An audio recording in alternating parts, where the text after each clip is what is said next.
साहेबगंज में हुई नाव दुर्घटना के बाद बिहार और झारखंड के साहेबगंज और कटिहार के लाइफलाइन बंद होने से आम लोगों को काफ़ी परेशानी हो रही है। एलसीटी के परिचालन बंद होने के कारण हजारों लोगों की रोजी रोटी की समस्या खड़ी हो गई है। पेश है एक रिपोर्ट। पूर्व मुख्यमंत्री बाबूलाल मरांडी ने झारखंड विधानसभा में तो निशिकांत दुबे और दीपक प्रकाश ने संसद के गलियारे में साहेबगंज में चलने वाले जहाज का परिचालन बंद करने की मांग तो कर डाली, लेकिन वहां के लोगों की समस्याओं से इनको शायद कोई मतलब ही नहीं है।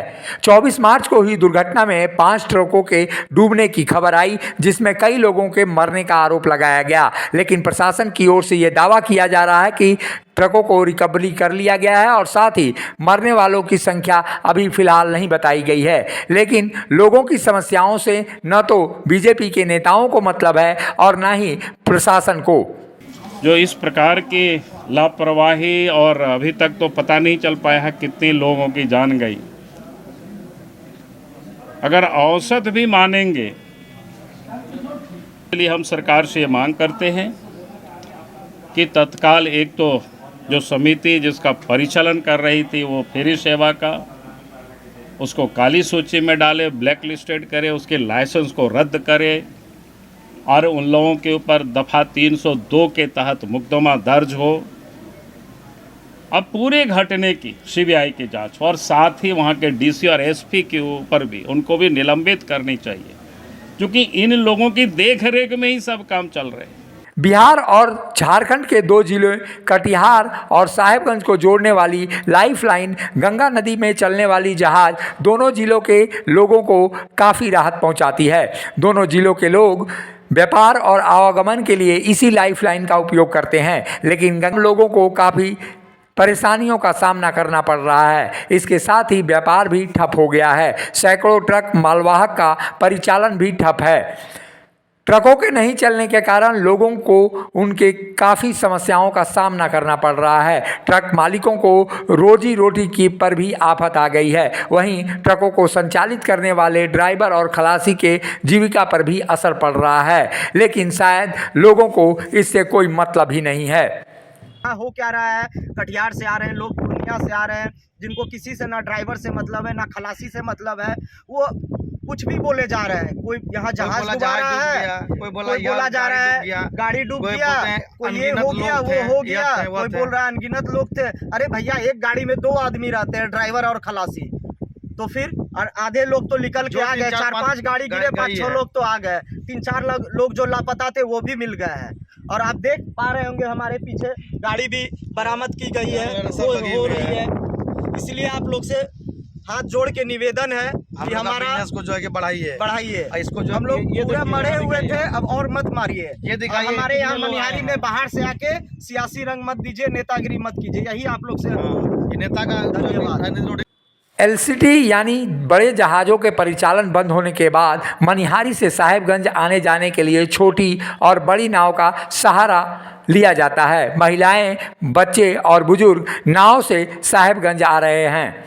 वहीं इसे जिला प्रशासन इससे काफ़ी बेखबर दिखाई देता है। गंगा नदी झारखंड और बिहार के बीच बहती है। वहीं बड़े जहाज़ों पर काम करने वाले लोग भी काफ़ी परेशानी में हैं। एक तो सरकार साधन नहीं देती घर परिवार चलाने के लिए, और दूसरी ओर राजनीतिज्ञ जिस तरह से राजनीति करते हैं, उसके बाद से ऐसी सेवाएं जब बंद होती हैं तो इसका असर राजनेताओं पर नहीं बल्कि उन लोगों पर पड़ता है जो जहाज़ों के जरिए अपनी जीविका का गुजारा करते हैं और जीविका उपार्जन करते हैं। ऐसे में ये कहा जा सकता है कि राजनीति तो होती रहेगी, लेकिन यहाँ रोजगार के बड़े साधन जिस तरह से जहाज़ों के परिचालन को बंद किया गया है, उसके बाद से यहाँ रोजगार का अभाव दिखाई देता है।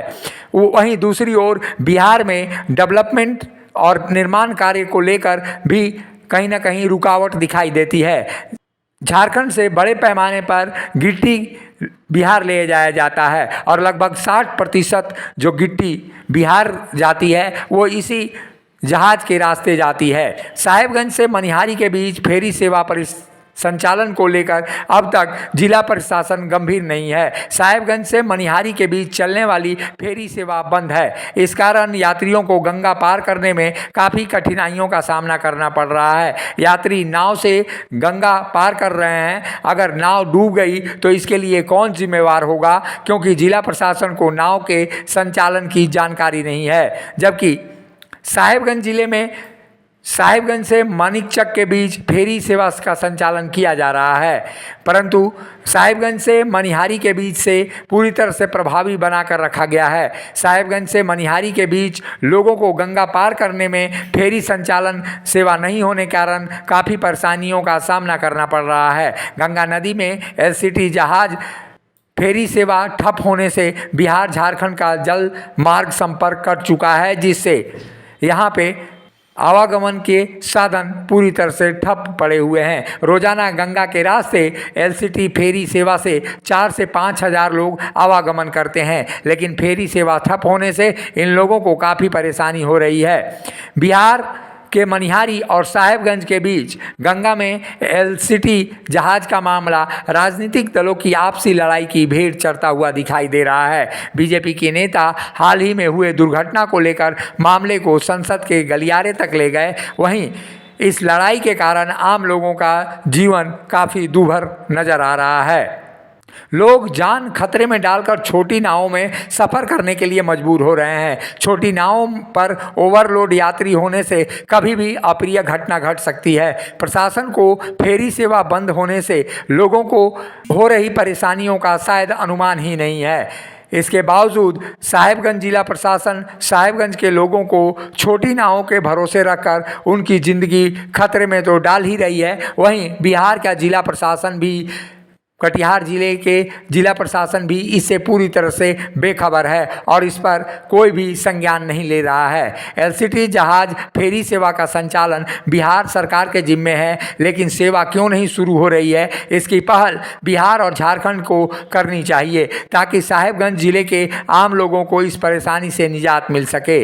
राजनीति अपनी जगह है और लोगों की समस्याएं अपनी जगह, जिसे लेकर बिहार और झारखंड की सरकार को संवेदनशील होना चाहिए। मुखर संवाद के लिए साहेबगंज से ब्यूरो रिपोर्ट। दुर्गा महारानी सेना जिंदाबाद, जिंदाबाद जिंदाबाद। धरती गगन में गूंज रहा है जय माता दी, जय माता दी। पर्वत चमन में गूंज रहा है जय माता दी, जय माता दी। बच्चा बच्चा बोल रहा है जय माता दी, जय माता दी। उस्ताद, आफत में पड़ी है जान। उस्ताद, उसके हाथ में तलवार है।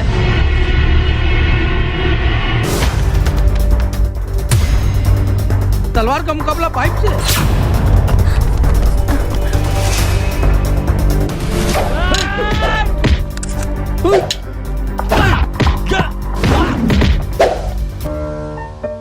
अरे वाह, आप तो हीरो हो। हीरो मैं नहीं, ग्लाइको पाइप है। अरे बॉस का कॉल। हेलो, आज का हेडलाइन क्या है? आज का हेडलाइन तो ग्लाइको पाइप है सर। ग्लाइको पाइप, हम चुकाते हैं एक एक बूंद की कीमत। जब टूटती है आस, जब थकती है सांस, जब रूठते हैं अपने, मुंह मोड़ता है जमाना, जब अंगड़ाई लेता है संकल्प, फिर बनती है कहानी, बनते हैं अनमिट निशान। देखिए मेरे साथ संघर्ष की दास्तां।